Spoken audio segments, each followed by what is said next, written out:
Hai Besti, Japan Edition with Cindy. Sekarang aku tuh lagi ada di Fukuoka, tepatnya di Hakata. Aku bakal ajak kalian cobain makanan yang terkenal banget di sini. Nah, ini dia nih menunya. Kira-kira kalian udah ada yang bisa tebak belum? Aku bakal makan apa hari ini? Nah, ini pemandangan dari depannya.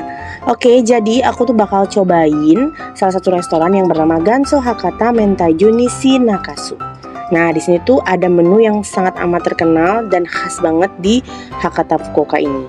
Oke, jadi untuk lokasinya, seperti yang tadi aku bilang, untuk lokasinya tuh ada di Fukuoka, tepatnya di Hakata. Ini ya alamat lengkapnya. Jadi misal nih kalau kalian pengen cobain atau bingung mau makan apa di sini, langsung aja kalian kesini ya. Oke, sekarang aku bakal masuk dan kalian bisa lihat aku pesan apa. Nah, jadi ini dia menu yang aku pesan. Wah, ini kelihatan enak banget. Ada yang bisa tahu ini apa? Jadi ini tuh adalah menu tsukemeng mentaiko.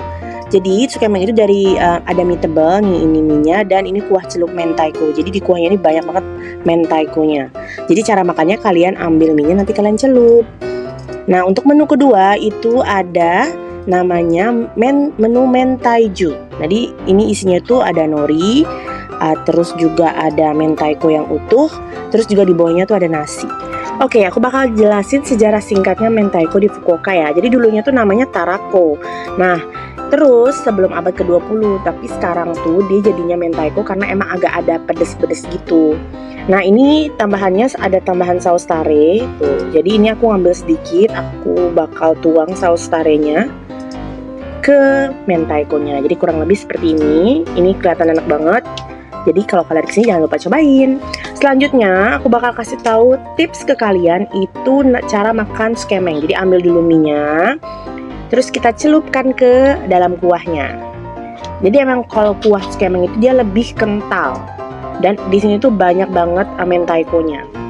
Nah, sekarang aku bakal jelasin gimana secara tsukemeng.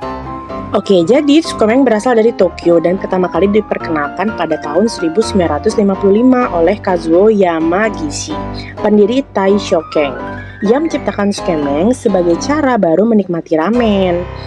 Nah, mie dicelupkan ke kuah terpisah yang lebih kental dan kuat, agar rasa mie itu lebih terasa. Seiring waktu, tsukemeng menyebar ke seluruh Jepang dan berkembang dengan berbagai variasi kuah. Oke, jadi tsukemeng lahir di Tokyo pada tahun 1955, diciptakan oleh Kazuo Yamagishi, pemilik restoran legendaris Taishoken. Awalnya, ia menyajikan mie ramen dan kuah secara terpisah sebagai hidangan staf, agar mie tidak cepat lembek dan rasa kuah bisa dibuat lebih kuat.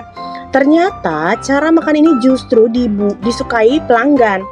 Mie tsukemeng dibuat lebih kenyal dan lebih tebal, sementara kuahnya lebih pekat, asin, dan beraroma kuat. Karena fungsinya hanya untuk mencelupkan mie, bukan diminum seperti ramen biasa. Pada awalnya, tsukemeng dianggap tidak biasa, tetapi pada era 1990-2000-an, popularitasnya melonjak seiring perkembangan budaya ramen specialty di Jepang. Banyak kedai mulai berkembang gaya sendiri dari kuah, ikan katsuboshi, tonkotsu gyokai, hingga versi super kental.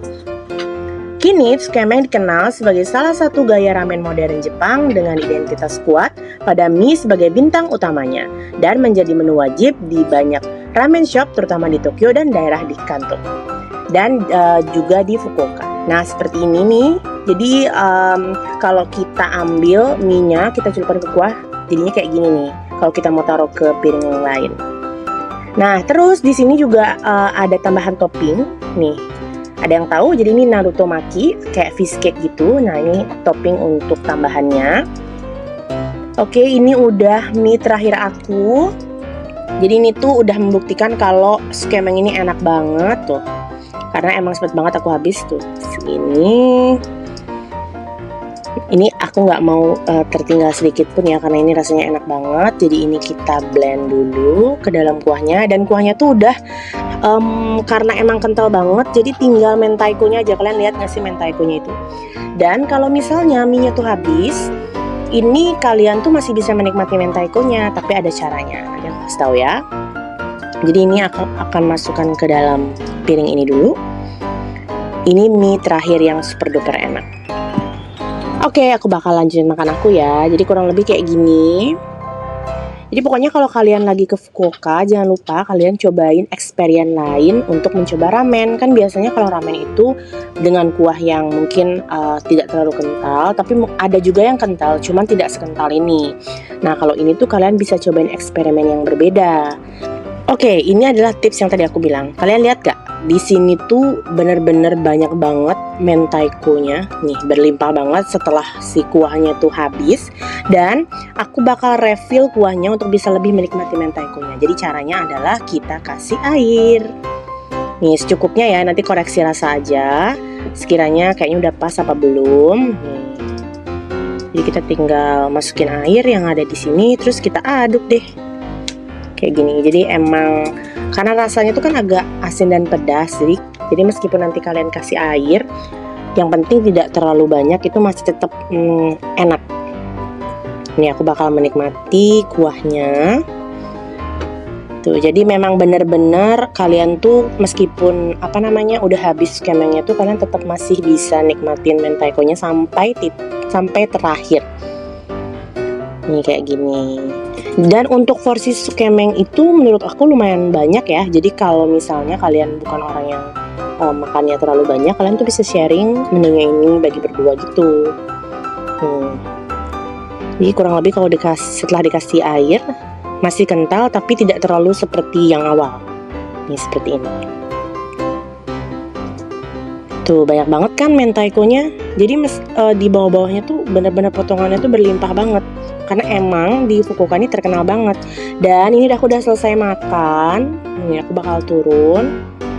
Kurang lebih seperti ini interiornya. Tuh banyak banget penjelasan mentaiko di sini. Tuh. Oke, aku bakal explore.